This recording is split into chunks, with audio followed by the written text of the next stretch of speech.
సంవత్సరాల తరబడి ఎన్ని మందులు వాడినా మీ మోకాల నొప్పులు తగ్గట్లేదా? ప్రాణ పెయిన్ క్లినిక్ లో అత్యాధునిక చికిత్స.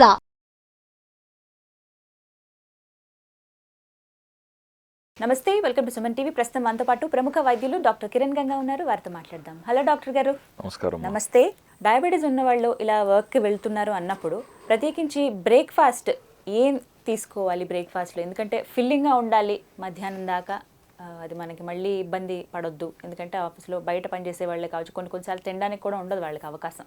సో ఇంటి దగ్గరే ఫస్ట్ బ్రేక్ఫాస్ట్ ఎలాంటి బ్రేక్ఫాస్ట్ చేసి వెళ్తే బెటర్ అని అంట? చాలా మంచి క్వశ్చన్ మేడం. ఎందుకంటే జనరల్గా మనం పేషెంట్స్తో మాట్లాడినప్పుడు ఇప్పుడు షుగర్ పెరిగింది కదా, ఎందుకు పెరిగింది అని అడిగినప్పుడు ముఖ్యంగా పోస్ట్ ప్రాండిల్ షుగర్స్ ఈ బ్రేక్ఫాస్ట్ గురించి వివరిస్తారనమాట. అంటే బ్రేక్ఫాస్ట్లో జరిగిన లోపాల గురించి ఎక్స్ప్లెయిన్ చేస్తూ ఉంటారు.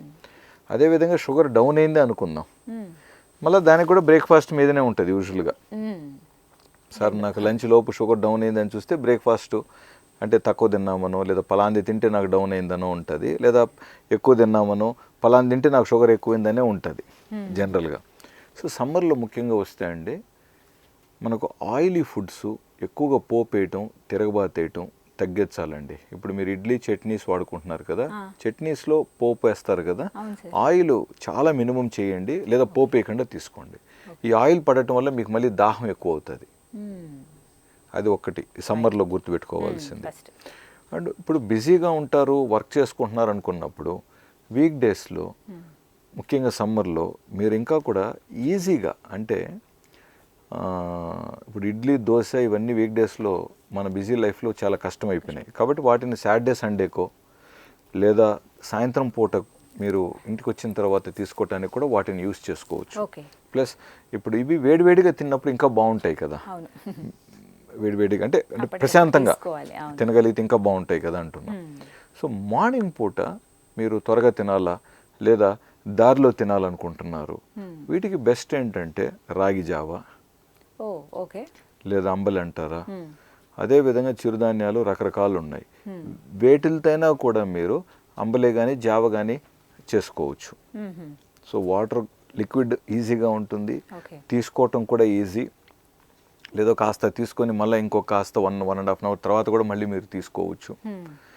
సో ఇప్పుడు బ్రేక్ఫాస్ట్ మార్నింగ్ చేశారు, లంచ్కి ఈ గ్యాప్ మధ్యలో ఒక ఫ్రూట్ లాంటిది తీసుకోండి. జామకాయ కానీ యాపిల్ కానీ మీకు ఏది అందుబాటులో ఉందనేది. కీర ముఖ్యంగా చాలా మంచిది, టమాటోస్ కూడా మంచివి అనమాట. సో ఇలా కొంచెం బ్యాలెన్స్ చేసుకోగలిగితే డెఫినెట్గా బాగుంటుంది. అండ్ ఎవరైతే రాగి సంగటి కానీ రాగి ముద్ద కానీ ఇలాంటి అలవాటు ఉన్నాయో, జనరల్గా మనకి ఇవన్నీ లంచ్లో తినే ఐటమ్స్, ఇది రాగి ముద్ద ఇట్లాంటివి. బట్ వర్కింగ్ క్లాస్ వాళ్ళకి ఎప్పుడు మధ్యాహ్నం మనకు దొరుకుతుంది? సో డిఫికల్టీస్ కాబట్టి టైం ఉన్నట్లయితే మార్నింగ్ పెట్టుకోవచ్చు వీటిని చేసుకోవటానికి. లేదు ప్రత్యేకంగా వీటిని మిస్ అవ్వకండి. చాలా మంది ఏంటంటే ట్రెడిషనల్ ఫుడ్స్ని మిస్ అవుతున్నారండి. ఈరోజు మీరు హైదరాబాద్లో చూస్తే రాగి ముద్దకు ఒక పెద్ద పెద్ద ప్రత్యేకమైన హోటల్స్ ఈరోజు. అది ఇంట్లో సరదాగా చేసుకోవాల్సిందే, అది ఒక స్పెషల్ ఐటమ్ అండ్ మంచిది, అది మంచిదండి. బట్ హోటల్స్లో ఏమవుతుంది, దాంట్లో ఎక్కువగా ఆయిల్ పడిపోతుంది. మళ్ళీ మీకు రాగి ముద్దలో కూడా మళ్ళీ నెయ్యి ఎక్కువ కలపటం, ఆయిల్ ఎక్కువ కలపటం జరుగుతుంది. రాగి ముద్దలో మనకి ఎప్పుడు కూడా ఇంట్లో చేసినప్పుడు దాంట్లో ఆయిల్ ఎక్కడిదే, డ్రై అంటే జస్ట్ వాటర్ అండ్ అదర్ కంటెంట్సే కానీ అంతే అంతే. ఏదో పచ్చడి లేదా చట్నీతో తినేటప్పుడు ఒక ఫ్యూ డ్రాప్స్ ఆఫ్ గీ వేసుకుంటారు, కొంచెం కమ్మగా ఉంటుందని చెప్పి.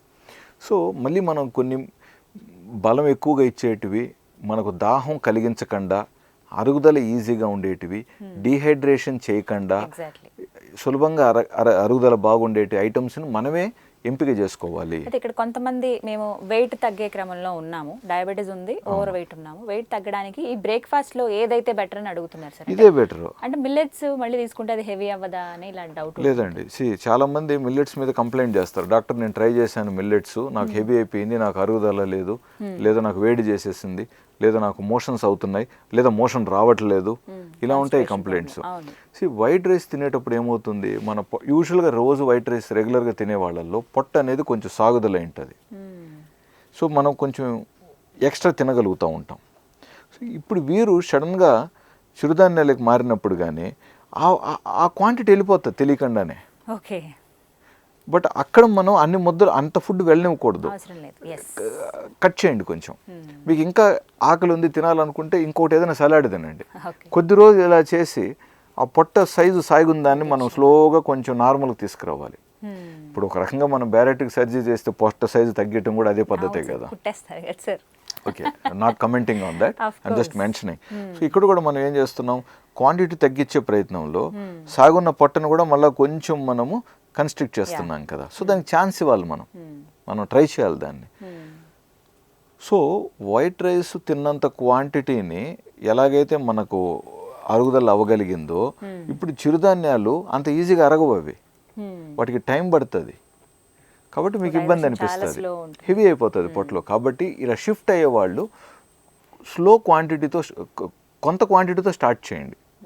స్టార్ట్ చేయండి తర్వాత ఎలాగో చిరుధాన్యాలు కాస్త తీసుకున్నా మీకు సరిపోతుంది. మార్నింగ్ టైంలో తీసుకుంటే పర్వాలేదా సార్? హ్యాపీగా తీసుకోండి, చాలా మంచిది. మార్నింగ్ తీసుకుంటే మీకు మధ్యాహ్నం పూట ఆకలి ఎక్కువ ఉండదు. అండ్ మార్నింగ్ డయాబెటీస్ మెడిసిన్స్ తగ్గించే ఛాన్సెస్ ఉంటాయి. పోస్ట్ పాండిల్ పెరగదు కదా. అప్పుడు కాంబినేషన్ సార్, కర్రీ అవి తీసుకోవచ్చా అట్లా? అది ఇంకా మీ ఇష్టం, మీకు ఏది సులభం అనిపిస్తుందో. ఇప్పుడు ఆకుకూరలతో లేదా పప్పు ఆకుకూరలు, లేకపోతే వెజిటబుల్స్ అన్ని వేసుకుని జస్ట్ ఒక ఉప్మా లాగా దాంట్లోనే మంచిగా వెజిటబుల్స్ వేసుకొని తీసుకోవచ్చు. లేదా మీరు ఇప్పుడు రకరకాల చట్నీస్ వెజిటబుల్స్తోనే కూడా మంచిగా చట్నీస్ వేసుకోండి. ఎక్కువగా ఆయిల్ వాడకూడదండి. మనకు తెలిసి తెలియక ఇవాళ రేపు ఇంట్లో ఆయిల్ విపరీతంగా వినియోగం. సో మార్నింగ్ నుంచి ఆయిల్ పడిందంటే ఒకలాంటి డిస్టర్బెన్సెస్ అనమాట. సో మీరు వితౌట్ ఆయిల్ ట్రై చేయండి, అట్లీస్ట్ ఫర్ బ్రేక్ఫాస్ట్. వారంలో 5 రోజులు తేలిగ్గా అనిపిస్తుంది. ముఖ్యంగా ఆల్రెడీ అసిడిటీ ప్రాబ్లంతో ఉన్నవాళ్ళు they can experience it, they will enjoy it. So only ఫ్రూట్సే తీసుకుందాం అనుకుంటున్నా బ్రేక్ఫాస్ట్లో అన్న వాళ్ళకి ఏ ఫ్రూట్స్ సజెస్ట్ చేస్తారు సార్, డయాబెటీస్ ఉన్న వాళ్ళకి?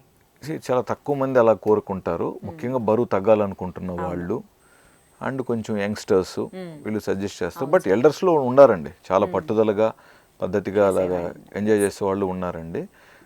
సో ఫ్రూట్స్ మనకు లో గ్లైసెమిక్ ఫ్రూట్స్ ఏదన్నా తీసుకోవచ్చు. అలాగ మాట్లాడినట్లయితే మనకు ముఖ్యంగా మళ్ళీ జామకాయ, Apple, water melon, Musk melon ఇవన్నీ వస్తాయి అన్నమాట. సో ఫ్రూట్స్ అవి తీసుకోవచ్చు. బట్ ఫ్రూట్స్ అవి తీసుకున్న తర్వాత ఒక 1.5 hour 2 hours వీళ్ళకి మళ్ళీ ఆకలేయచ్చు. అప్పుడేం తినాలి, అక్కడ వెళ్ళి మనం తెలుసు తెలియక బ్రెడ్, సమోసా ఇలాంటివి తిన్నాం అనుకోండి, మీరు ఎంత ప్రయత్నించి పొందింది ఏంటి? కాబట్టి అక్కడ మళ్ళీ మనం ఇంతకుముందుగా రాగి గంజి అనుకున్నాం కదా, అలాంటిది కావాలంటే అక్కడ మళ్ళీ సెట్ చేసుకోండి. లేదు అక్కడ ఇంకొక వెజిటబుల్ సలాడే, మధ్యాహ్నం వరకు మీరు ఓన్లీ ఫ్రూట్స్ వెజిటబుల్స్లోనే ఉండాలనుకున్నారు, వేరే ఎటువంటి ఫుడ్ తినకూడదని డిసైడ్ అయినట్లయితే, ఇప్పుడు మార్నింగ్ ఫ్రూట్స్ తిన్నట్లయితే 1.5 2 hours తర్వాత ఒక చిన్న వెజిటబుల్ సలాడ్ లాంటిది తినండి. అగైన్ లేదా ఇంకొక ఫ్రూట్ ఏమైనా తీసుకోవచ్చా, again based on your past sugar levels. Me sugar levels కంట్రోల్లో ఉన్నట్లయితే ఇవన్నీ మీరు ట్రై చేయొచ్చు. మీ షుగర్స్ ఆల్రెడీ 250 ఉన్నాయి, 300 ఉన్నాయి. ఇప్పుడు నేను ఈ డైట్ ట్రై చేసి ఫ్రూట్స్ చూస్తానంటే 300 కాస్త ఇంకా 350కి వెళ్తుంది. సో ఆ 300ని ఫస్ట్ డాక్టర్ సలహాతో పద్ధతిగా దాన్ని నార్మల్ చేసిన తర్వాత ఎక్స్ట్రా కార్బ్స్ మనం ఏదైతే కట్ చేయాలనుకుంటున్నామో, ఏదైతే లో కార్బ్ మనం ఫాలో అవ్వాలనుకుంటున్నామో, అప్పుడు ఈ ట్రాన్సిషన్ మీకు హెల్ప్ అవుతుంది. ఈ బ్రేక్ఫాస్ట్లో వెజిటబుల్స్ లేదా ఫ్రూట్ సలాడ్ ఇలాంటివి. సో ఇలా హెల్దీ బ్రేక్ఫాస్ట్ అనేది తీసుకోవాలంటారు. రైట్ డాక్టర్ గారు, థ్యాంక్ యూ అండి, నమస్తే.